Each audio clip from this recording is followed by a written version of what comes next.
Acho que agora nós estamos juntas. Ela está chegando. Olá, tudo bom? Olá, tudo bom? Deixa eu acertar um pouquinho aqui. Então, como estão as coisas?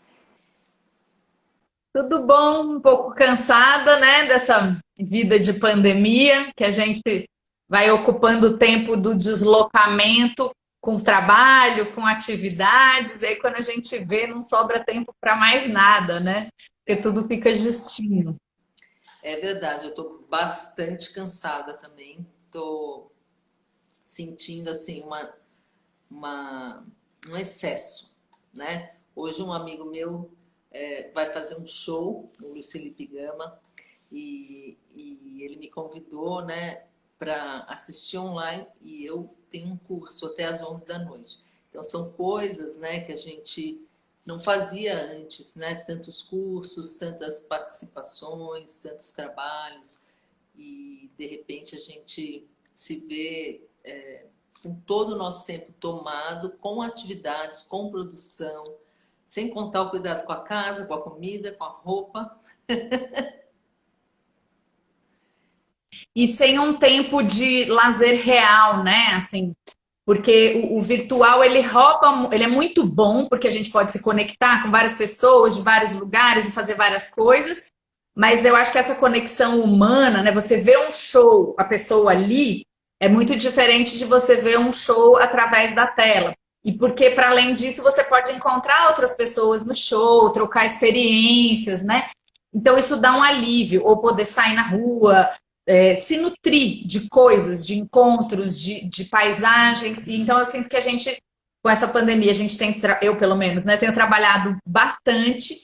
E aí, quando chega no final de semana, eu não sinto que a nutrição que eu recebo é equivalente ao tanto que eu me doei ao longo da semana. Então é importante a gente pensar a esse respeito, né? Porque também tem sido um momento de poder entrar em contato consigo mesmo de uma outra forma, com a própria casa, com as pessoas, né, os familiares, de um jeito que talvez antes da pandemia não fosse possível, porque estava todo mundo correndo. Então, acho que é um tempo de aceleração e pausa na mesma medida, e de pouca nutrição, de pouco divertimento, de pouco. Então, a gente precisa tentar equilibrar isso para não ficar pesado mais do que já é, né?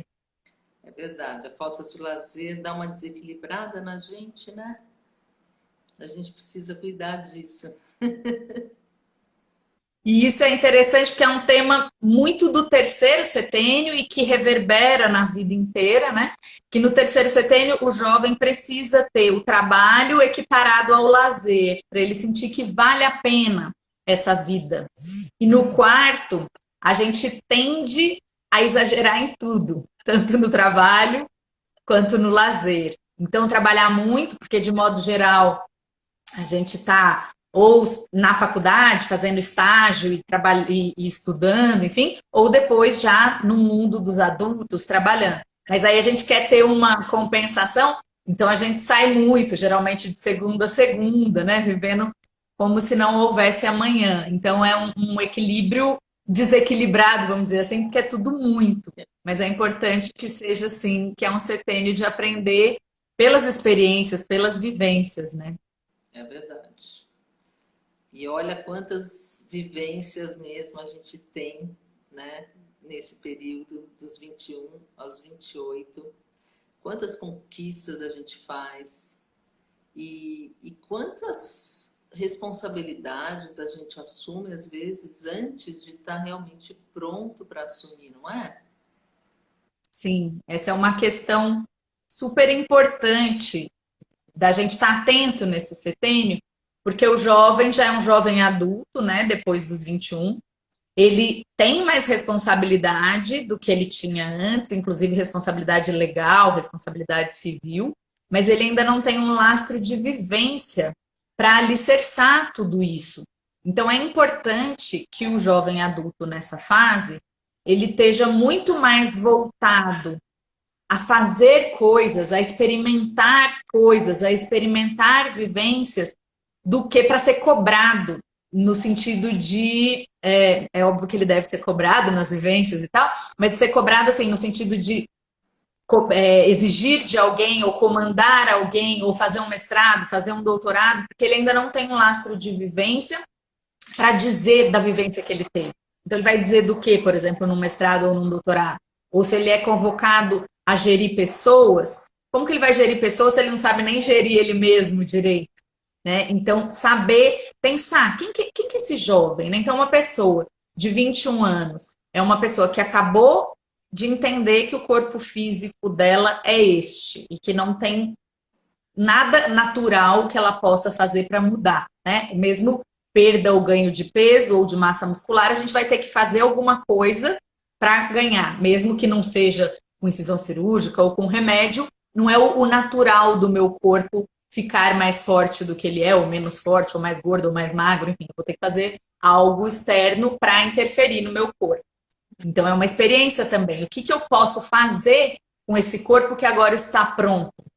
Eu posso deixar ele mais forte, eu posso deixar ele mais gordo, eu posso deixar ele mais magro, mas eu não posso deixar ele mais baixo, eu não posso deixar ele mais alto. Talvez com um salto alto eu possa deixar ele mais alto, mas não é o corpo, né? Então, assim, é um momento importante da gente experimentar esse corpo. O que ele pode fazer e o que eu posso fazer com ele. Então, hoje em dia, socialmente, a gente vive uma sociedade muito do pensar. Tá travado aqui para mim, você tá me ouvindo, Denise? Eu tô ouvindo, eu só tô parada. Vou mudar para o Wi-Fi. Ah, tá, porque aqui tá tudo em mosaico, eu vou mudar para 4G. Tá bom.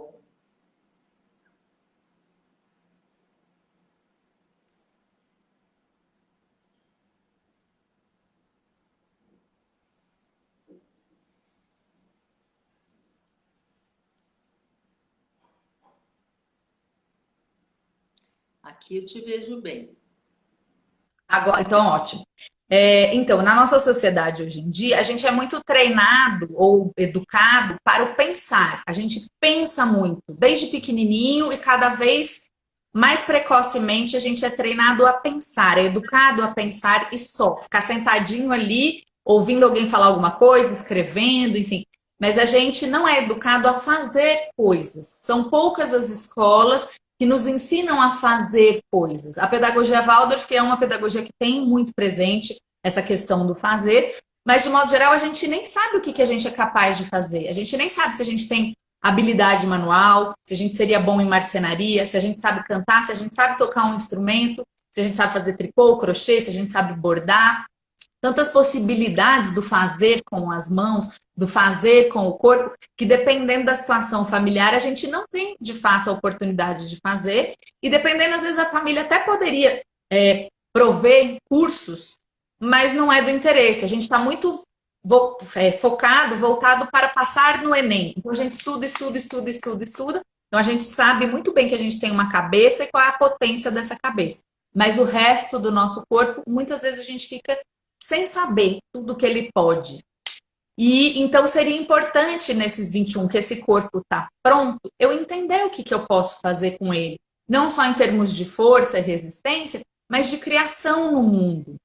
Porque eu posso descobrir que de repente eu seria, sei lá, um excelente marceneiro, um excelente serralheiro, uma pessoa que cria coisas no mundo. Posso viver disso, posso viver de outras coisas. E fico vendo, assim, faculdades. Meu filho, por exemplo, fez faculdade de gastronomia. Será que precisa ter uma faculdade de gastronomia?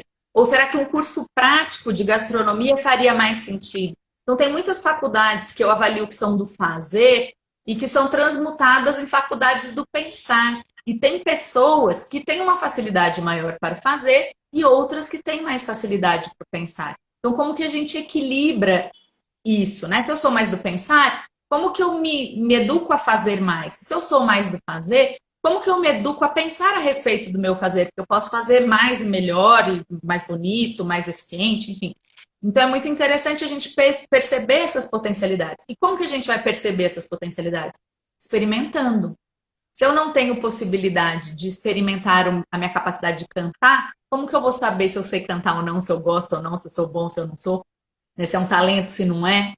Então, é uma fase muito importante de experimentar. Se a gente pudesse, na faculdade, fazer um estágio de cada coisa, seria muito legal, de experimentar aquilo que a gente está vendo na teoria, na prática. Porque o que acontece com a gente, de modo geral? Eu fiz psicologia na PUC em São Paulo, era período integral, 5 anos. Então, eu fiquei 5 anos em sala de aula. Depois teve os estágios e tal. Mas aí você faz a faculdade inteira e você só vai entender quem que você é, se você gosta, se você não gosta, se você sabe, se você não sabe, se você dá conta, se você não dá, depois que você sai da faculdade, que você está ali na lida e passando os perrengues. E aí você já não tem muito para quem perguntar como faz, como não faz. Aí o que você vai fazer? Pós-graduação, pós-graduação, pós-graduação, ou mestrado, ou doutorado, enfim. E a gente continua no Você pensar, né? sabe que eu acho que a psicologia é uma área muito prática, né? Embora a gente trabalhe muito com as ideias, a gente também trabalha muito com o estar com as pessoas, a gente trabalha muito com a palavra, a comunicação, o cuidar e com o comportamento, né? Então, assim, existem questões práticas que precisam mudar na vida das pessoas também e que a gente vai encontrando os caminhos para poder cuidar das situações. Então, eu estou aqui lembrando que eu tive assim, eu queria comentar duas coisas. A primeira, que infelizmente, né, a gente está terminando a faculdade com os 21 anos, né? Quer dizer, eu terminei a faculdade, eu ainda tinha 22 anos, logo depois eu fiz 23. Então tem uma precocidade. Tem faculdades que têm só 4 anos de duração, tem outras que têm 3 anos de duração. Então, às vezes, antes de entrar no quarto setênio, a pessoa já está formada, né? Uhum. E assim, acho que sim, o campo do trabalho é um campo de experimentação. E eu tive uma sacada muito legal, que eu acho que foi bem interessante. Eu terminei a faculdade, eu sabia que eu queria fazer mestrado, sabia que eu queria fazer um estudo mais acadêmico, eu gostava muito dessa parte do estudo mesmo. Mas eu pensei assim, gente, mas eu vou conhecer as coisas através do livro? Eu vou escrever sobre o que os outros perceberam, sobre o que os outros pensaram, mas eu ainda não penso nada sobre as coisas, porque eu não experimentei. Então eu optei em não fazer o mestrado naquela época e optei em ir fazer uma especialização, que era uma especialização bem prática, que era assim, a gente trabalhava o dia inteiro, era das 7 da manhã às 6 da tarde, e a gente atendia, tinha supervisão, tinha vários estágios e tal, lá na antiga Escola Paulista de Medicina, e eu achei que o mestrado seria para um outro momento, quando eu já tivesse a minha clínica, quando eu já tiver. Então, aí depois eu fui trabalhar na prefeitura e atendi muito na prefeitura, porque a gente tinha 8 horas de trabalho diários com atendimento, tinha reunião de equipe e tudo, mas a maior parte era atendimento. Então, eu percebi que assim, foi só depois que eu vivenciei muito que eu fui querer fazer o mestrado, porque aí eu tinha que conversar com os autores. Então, acho que a gente ser muito precoce em assumir certas posições sem ter experimentado torna a experiência vazia e a gente acaba fazendo coisas pelo que a gente imagina que seja o que deveria ser e a gente não tem lastro para aquilo que a gente está vivenciando, né? Então, eu lembrei do que você me contou antes da nossa conversa aqui, de você com 24, né, sei lá, assumindo a direção da FEBEM, né? Assumindo 26. uma gestão de não sei quantos, 250, você falou? Conta essa história pra gente. 275 agentes de segurança, mais uma equipe técnica, que eram pessoas formadas, de 20 pessoas. Então, eram quase 300 pessoas sob o meu comando, né? Fora os jovens que estavam cumprindo medida socioeducativa na unidade que eu geria. E é bem complicado isso. Quantos jovens? Então, é um centro de internação provisória que, na época, tinha capacidade para 60 jovens, mas é um sistema cruel, né? Então, ele nasce cheio, quantas unidades você fizer, vai nascer lotado. E eu cheguei a estar nessa unidade com 280 jovens, numa unidade que tinha capacidade para 60. Então, você imagina o absurdo que é isso, né? A desumanidade que é isso. E o jovem, a gente tem que lembrar que o jovem adulto, ele é recém-saído do terceiro setênio. No terceiro setênio, a gente quer mudar o mundo. Então, essa questão de mudar o mundo, ela era muito urgente dentro de mim. Eu queria muito resolver absolutamente todos os problemas do mundo. Eu queria trabalhar com portador de sofrimento mental. Como eu não consegui, eu fui trabalhar com adolescente em conflito com a lei, que não são assuntos leves e fáceis, são assuntos densos.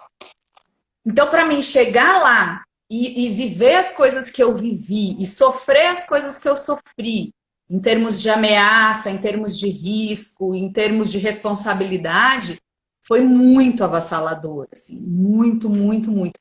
E eu não tinha a dimensão da responsabilidade que eu tinha, apesar de eu ser muito responsável e ter feito um bom trabalho e tal.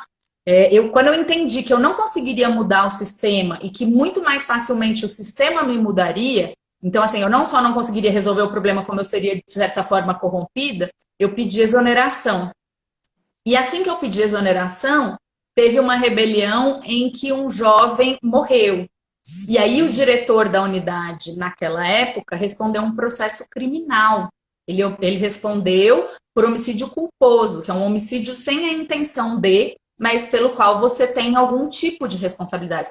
Então eu não tinha nem ideia disso, que eu poderia, se eu tivesse saído 2 meses depois, responder um processo de homicídio culposo. Então é muito grave, é muita responsabilidade para você dar para uma pessoa de 26 anos. Eu era uma pessoa de 26 anos, diferente das pessoas de 26 anos de modo geral, porque eu fui mãe na adolescência, então eu já tinha minha casa, já tinha meu filho, já era casada e tal. Mas ainda assim, hoje eu não assumiria essa responsabilidade de jeito nenhum, talvez por ter tido essa vivência e saber que assim não vale a pena. Teria que ser um outro sistema para valer a pena, sob o meu ponto de vista. Mas, assim, muito grave. E para mim foi muito difícil sair desse buraco, porque que nem você falou assim, a experiência pode ser vazia. Sim, pode ser vazia, né? Dependendo se você faz sem saber muito bem o que você está fazendo, pode ser vazio. E se você faz querendo uma coisa e conseguindo outra, que foi o meu caso, pode ser muito pesado, porque eu fui para um lugar de fracasso que não era meu.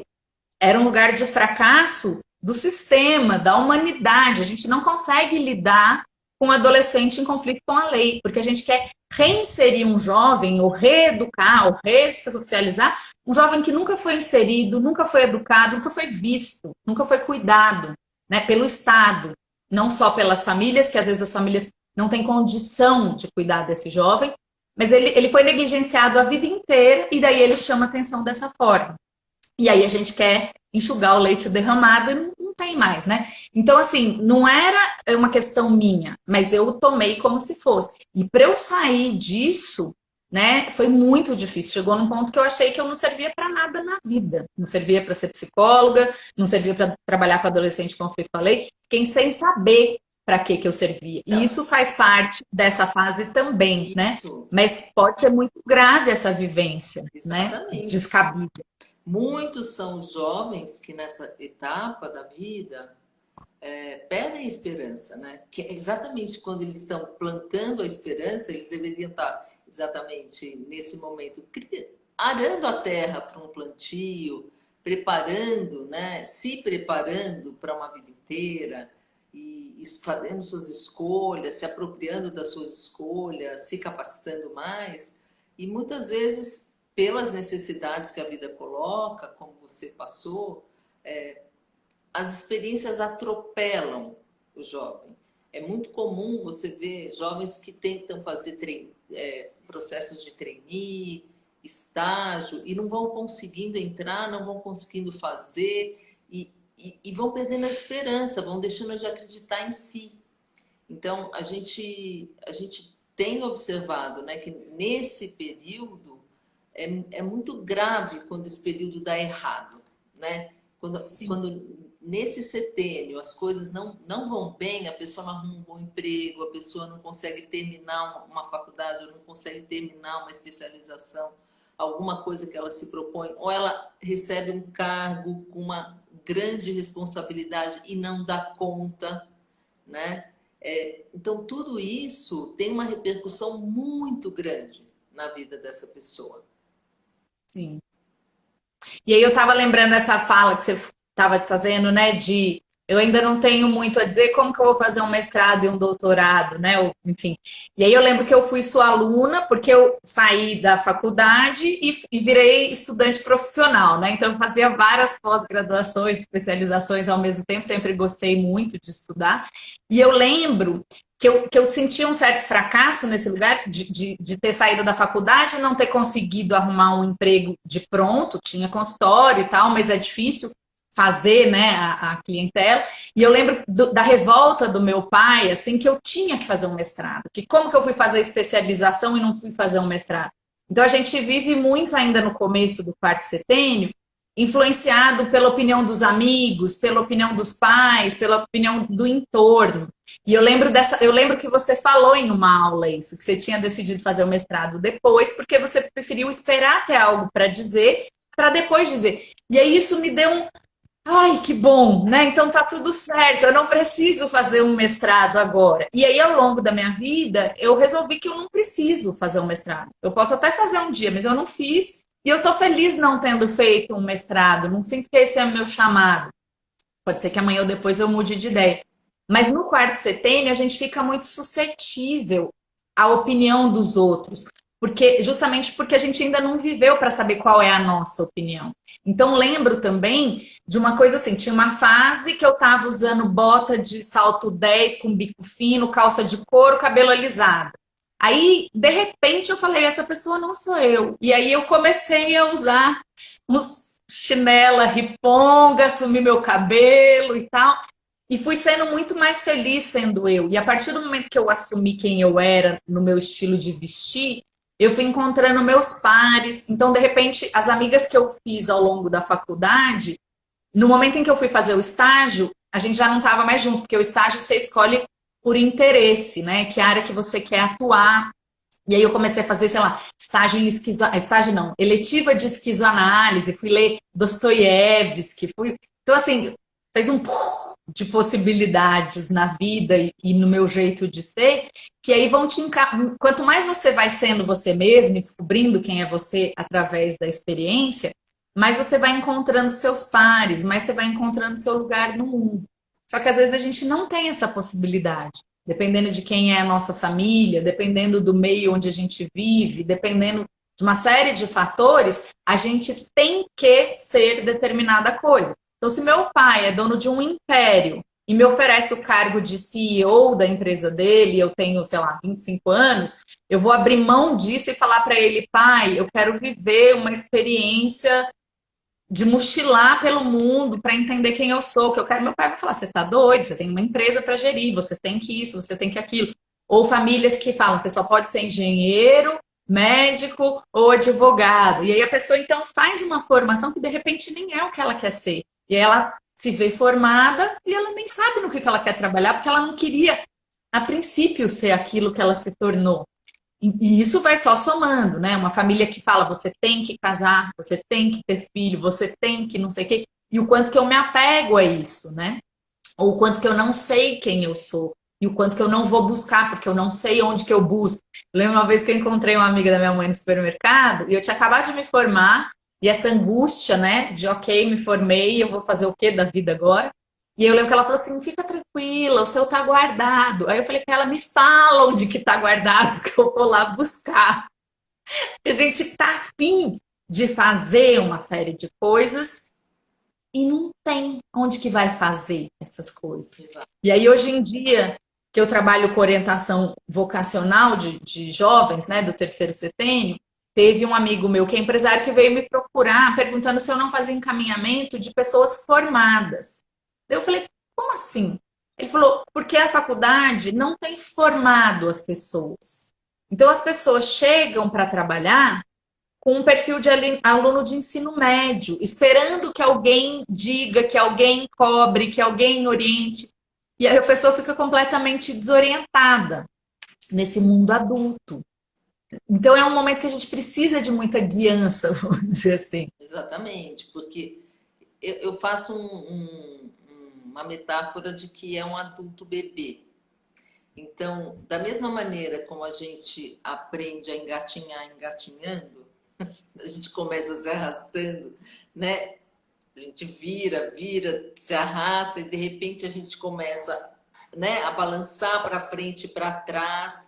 E só depois que a gente vai engatinhar e é experimentando que a gente acaba engatinhando, é experimentando que a gente consegue ficar em pé, é experimentando que a gente dá os primeiros passinhos e que a gente vai entendendo o equilíbrio do corpo até que a gente comece a andar, né? Então, a mesma coisa acontece nessa época que a gente já tem um corpo, digamos assim, então a gente já poderia andar com as próprias pernas, mas a gente começa devagar. A gente ainda não domina a nossa área de estudo. A gente se formou, mas a faculdade, ela não exatamente formou um bom profissional.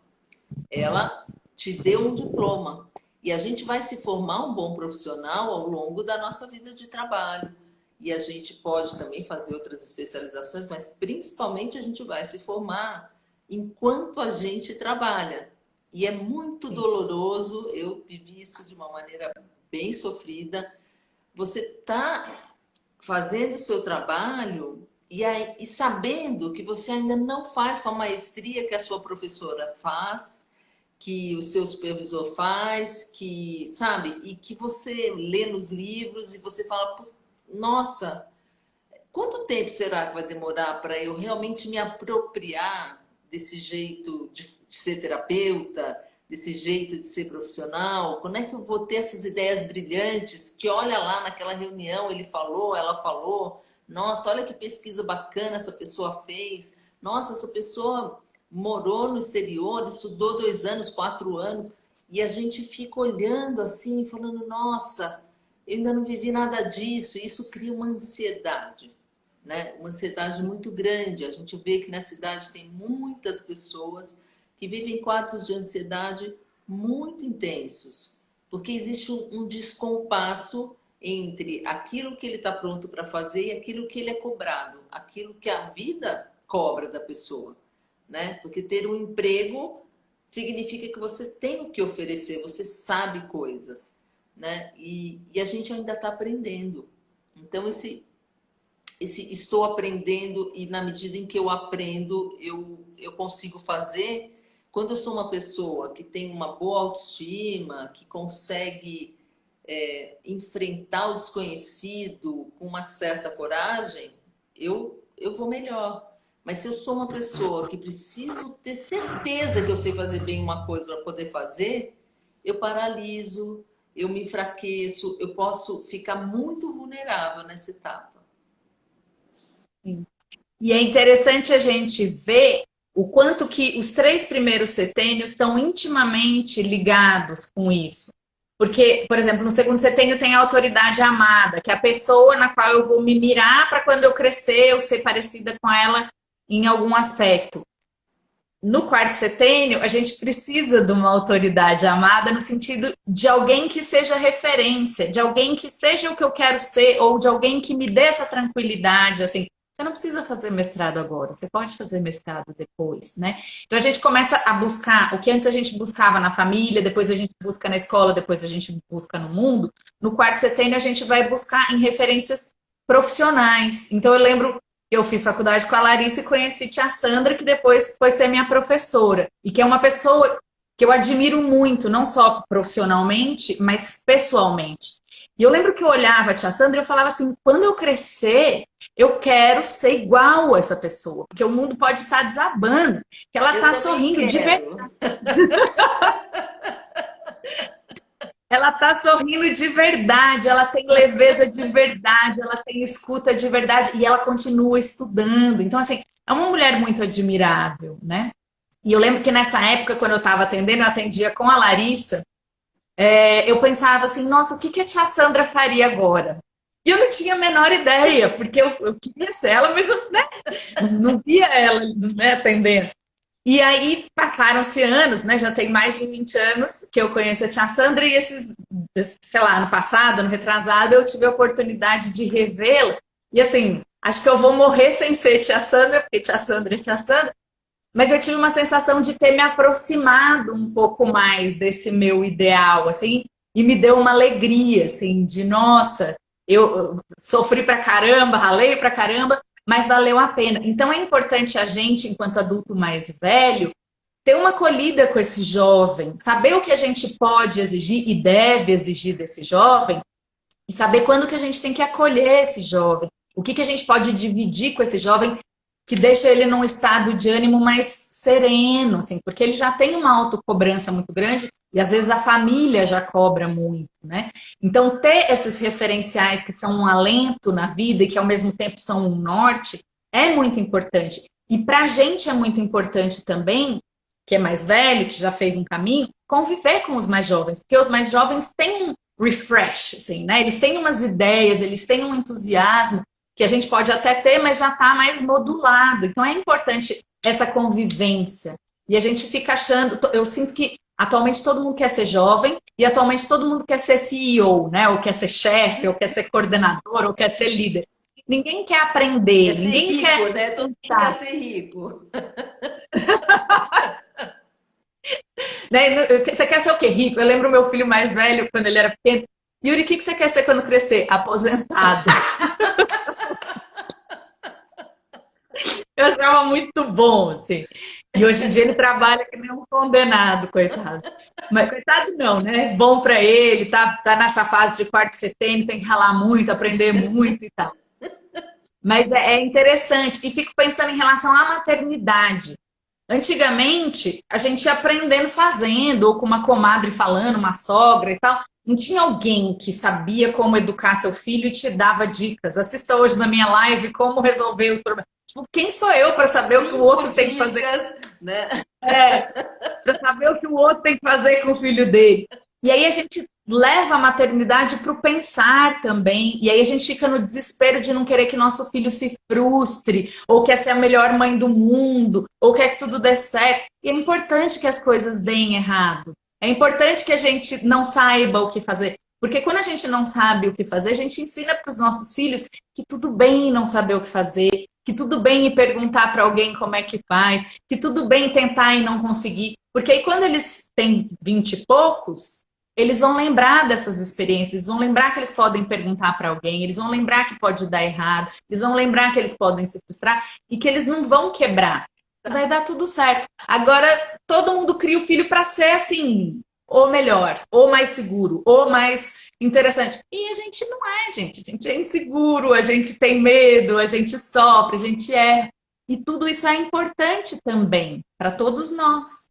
Não, e por mais que a gente seja bom aluno, por mais que a gente seja um super QI, não sei das quantas, a gente sempre tem muito mais a aprender do que o que a gente já sabe. Então, essa postura de aprendiz, ela deveria ser ensinada como algo a ser mantido, né?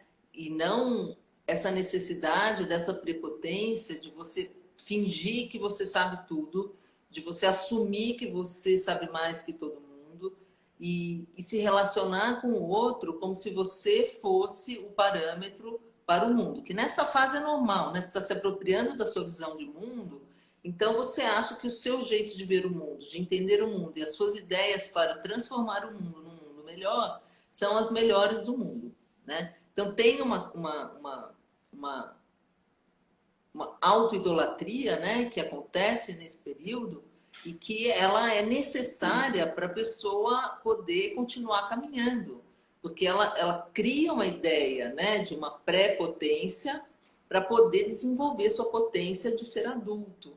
E eu fico pensando como a gente precisa estar atento, né, na importância que a gente tem na vida dos jovens que passam na nossa vida, né? Então você está me contando que uma coisa que eu contei da minha história, quando você era minha aluna, fez um super sentido para você, né? E nossa, aquilo transformou. E como eu vejo, né, que um bom líder é aquele que pega pela mão os seus jovens, né, que estão aos seus cuidados, digamos assim, porque isso seria um bom líder, né? É aquela pessoa que olha os talentos à sua volta e procura ver o que cada pessoa precisa para se desenvolver melhor.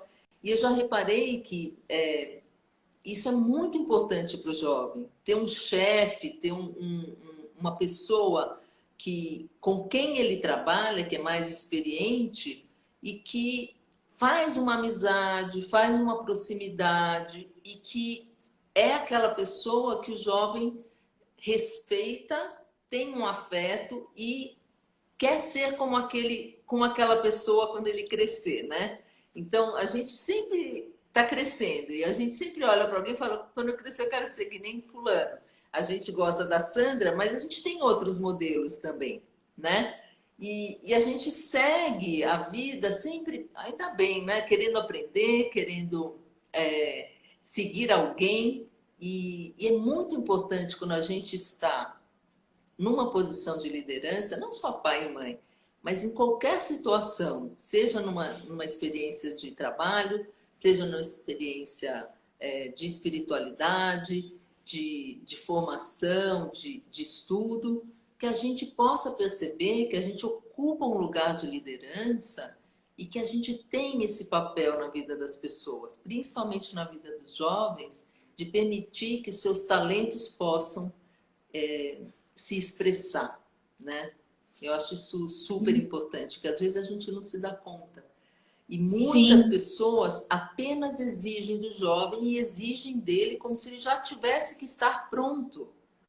E isso é muito desorganizador. Então, por isso que a gente vê tantos jovens com síndrome de pânico, tantos jovens com síndrome de ansiedade, tantos jovens com obesidade, porque existe uma falta de percepção do momento do desenvolvimento que eles estão, né? E uma falta de respeito pelo ser humano que eles são, né? Isso a gente vê em qualquer circunstância, né? Ou adultos muito inseguros, né? Porque quando eles estão ali mostrando quem eles são ou descobrindo quem eles são, a pessoa vem e fala, não é isso, você tem que ser assim. E aí encaixota a pessoa e aí ela fica com medo de ser quem ela é. Agora, se eu não posso ser quem eu sou, primeira pergunta, quem será eu, né? Porque não vai ter ninguém que seja eu no mundo. E se eu não sou quem eu sou, como eu vou ser outra coisa? Eu não consigo ser outra coisa além de mim mesma. Então, e aí o mundo fica carente de mim. Porque se você, por exemplo, fosse fazer mestrado, porque de repente o seu pai mandou e você foi lá e fez, você não me diria essa frase e eu repetiria esse modelo. Também faria um mestrado e tal, tal, tal. E aí ia ser uma fileira de pessoas infelizes ou frustradas ou muito exigidas, enfim. Então, é vital que a gente seja, o máximo que a gente puder ser, a gente mesmo. E se a gente não for uma boa pessoa, assim, no sentido de, não tá dando para eu ser essa pessoa, porque eu preciso melhorar, então vamos melhorar, para a gente poder ser o melhor que a gente pode ser e poder ensinar que as pessoas podem ser quem elas são, do jeitinho que elas são, da melhor forma que elas podem. Não dá para a gente se acomodar na procrastinação, na preguiça, no que quer que seja, mas também não dá para a gente almejar objetivos inalcançáveis e ficar frustrada a vida inteira. Isso é muito grave.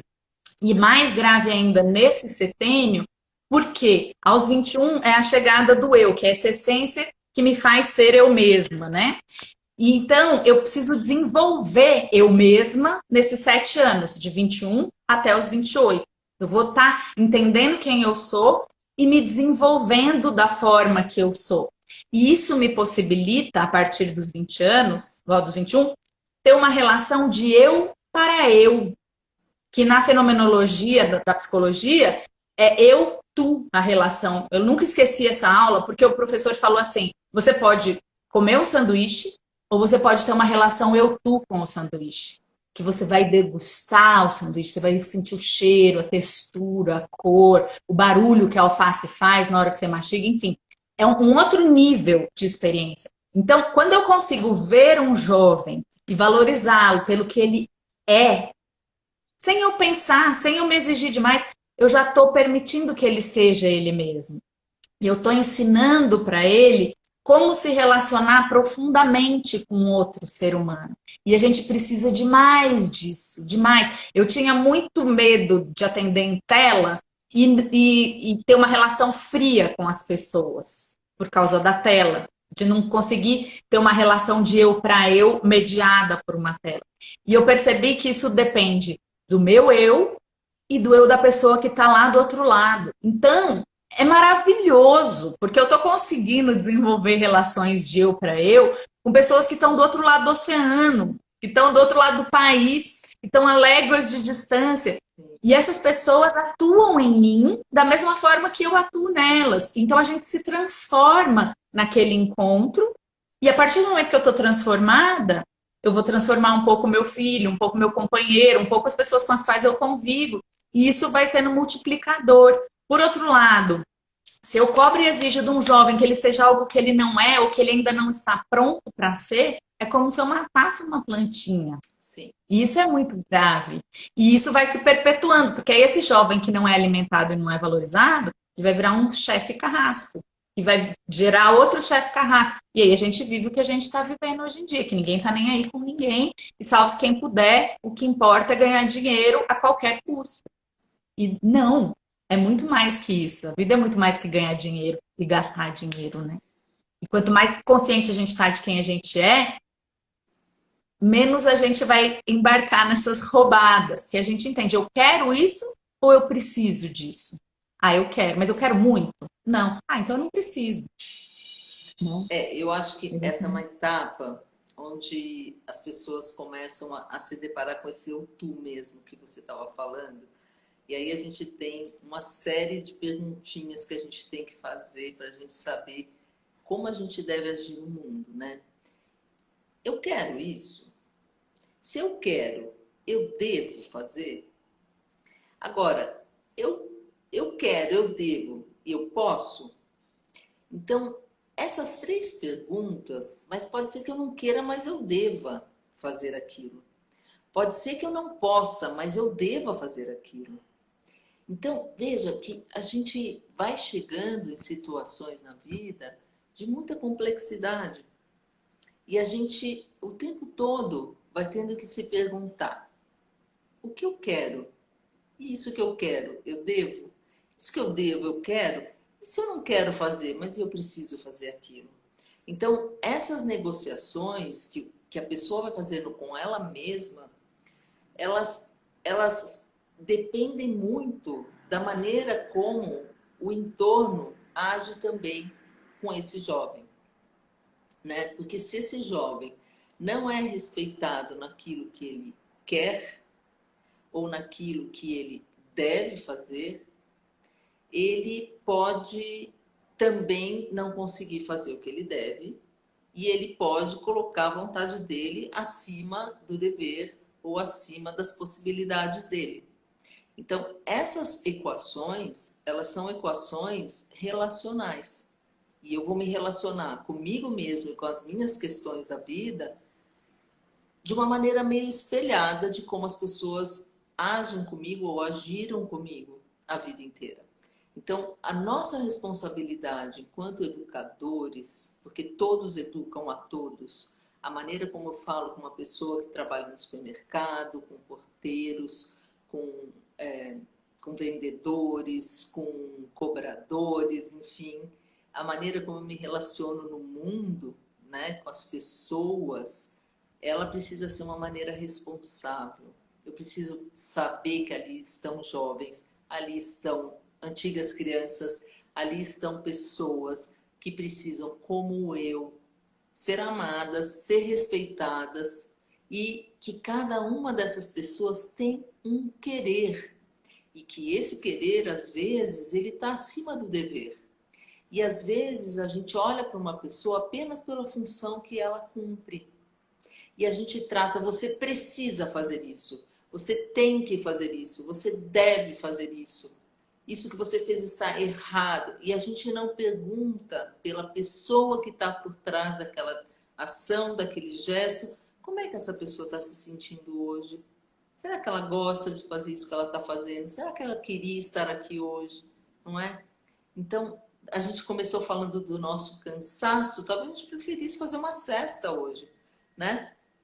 E a gente está aqui compartilhando isso, e muito porque cada uma de nós respeita muito esse jovem que mora em cada um de nós e que cada uma das crianças, né, que estão aqui vai ser um dia, né?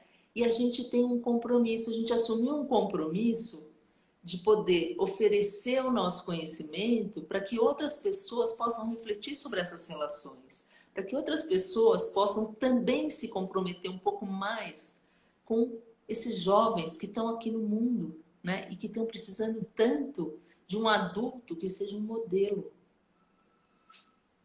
E é importante a gente entender, assim, primeiro setênio a gente aprende por imitação. O segundo a gente vai aprender pela emoção, mas a gente vai aprender por imitação também. No terceiro a gente aprende pela autoeducação, mas pela emoção e pela imitação também. Então, no quarto setênio, essas três coisas vão estar muito presentes. E às vezes a gente ensina coisas muito mais pela nossa ação no mundo do que pelo que a gente fala. Então, eu sempre trabalhei muito e sempre gostei muito de trabalhar. Muito. E aí, esse meu filho mais velho, que está com 23, que quase 24, e 24 é o segundo retorno de Júpiter, que é um planeta que traz esse vislumbre da minha ação no mundo. Pode ser a minha profissão, mas pode ser, por exemplo, sou mãe, ou sou líder comunitário, que não necessariamente é a minha profissão, mas é uma coisa que, como eu atuo. Então, eu vou começar a olhar a minha ação no mundo e redirecionar, lapidar, e a gente estava conversando, eu fui com ele na Caixa Econômica Federal pegar o auxílio de complementação de salário dele, enfim, a fila era gigante, a gente ficou conversando, e ele contando que ele estava cansado, e eu falando da minha preocupação, que hoje em dia ele é jovem, trabalha muito e tudo bem. E o trabalho dele é um trabalho físico, né? Ele é cozinheiro. Mas eu falei para ele, eu fico pensando, você com a minha idade, talvez você não aguente fazer tudo isso. Então a gente tem que ir pensando a longo prazo, como que vai ser e tal. Aí ele falou assim, eu só queria um emprego que eu pudesse fazer 3 refeições diárias. E eu falei, como assim? Aí ele falou assim, não, porque entre tomar café da manhã e dormir mais um pouquinho, eu prefiro dormir mais um pouquinho. Então eu vou trabalhar sem tomar café da manhã. E como eu trabalho num restaurante, na hora do almoço é a hora que o pau tá quebrando. Então, às vezes eu como assim, em pé, e às vezes eu nem como, porque eu tenho que produzir. E isso não é porque o chefe dele cobra, ninguém, é dele. E aí eu saio, e aí eu, geralmente, a primeira refeição do dia eu vou fazer quando eu saio do meu trabalho, que às vezes é 4 da tarde, às vezes é 6 da tarde. Então, se eu pudesse fazer 3 refeições diárias, eu já estaria feliz. E aí eu fiquei pensando, gente, que loucura.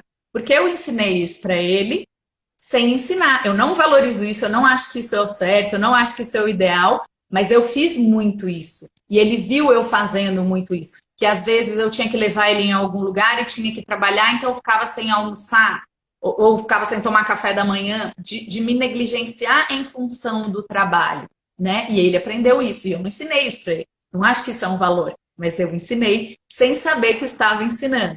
Por outro lado, hoje é dia de faxina em casa. Então eu estava arrumando a casa, irritada, porque aquela bagunça e não sei o quê. E aí o meu filho de 9 falou assim, por que você está tão irritada? Aí eu falei assim, porque eu tenho muitas coisas para fazer em pouco tempo. E isso está me dando uma aflição. Aí ele falou assim, então para tudo, relaxa o seu corpo, e fez com as mãozinhas assim do lado, e respira fundo. Agora solta. Viu como você está se sentindo melhor? Aí eu falei, quantas vezes eu já fiz isso com ele? De acolher ele, não exatamente esse exercício que ele inventou e me aplicou, vamos dizer assim, mas de entender que ele estava num estado de ânimo tal que ele não conseguiria continuar fazendo o que ele precisava fazer e acolher aquele estado de ânimo. Então é importante a gente perceber isso. E às vezes a gente não percebe, porque a gente não tem um espelho o tempo inteiro mostrando pra gente quem a gente é. E aí essas relações, não só de mãe e filho, mas todas as relações, são muito bonitas porque elas mostram pra gente quem a gente é, o que a gente pode, o que a gente não pode, o que a gente dá conta, o que a gente não dá, o que a gente acha que a gente é, mas na verdade a gente ainda não é, ou não é de jeito nenhum, nem nunca vai ser.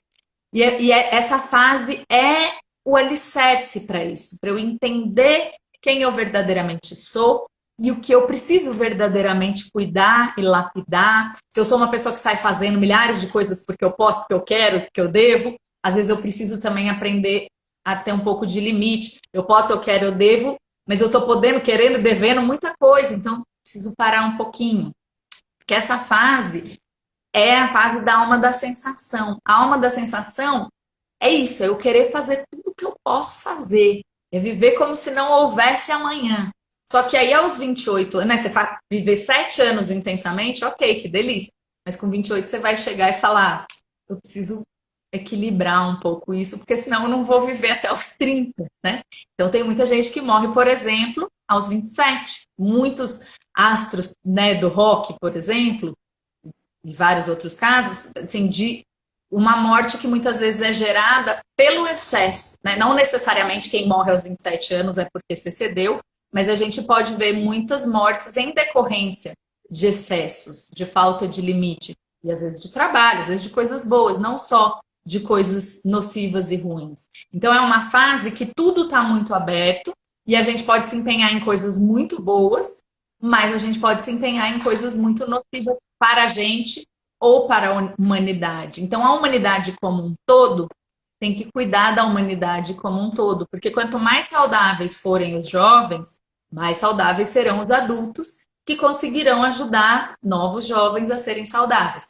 Por outro lado, quanto mais a gente for sendo, mais a gente vai contribuir com o adoecimento dos jovens e que contribuirão com o adoecimento de outros jovens. Então, a gente tem que parar e pensar um pouquinho o que a gente está fazendo da vida, seja com a idade que for. E esse jovem, ele não vai parar para pensar um pouquinho porque ele está ocupado demais vivendo. Então é importante que a gente tenha essa consciência enquanto adulto há mais tempo de como que a gente ajuda esse jovem a, que nem meu filho, né? Para um pouquinho, respira, viu como você está se sentindo melhor? Né? Então, eu acho que você está falando de uma coisa que eu penso que a gente precisa transformar desde a base da escola, desde a base da família, que é esse nosso desejo de que o nosso filho seja o melhor do mundo, ou se a gente deseja que o nosso filho seja mais um filho no mundo.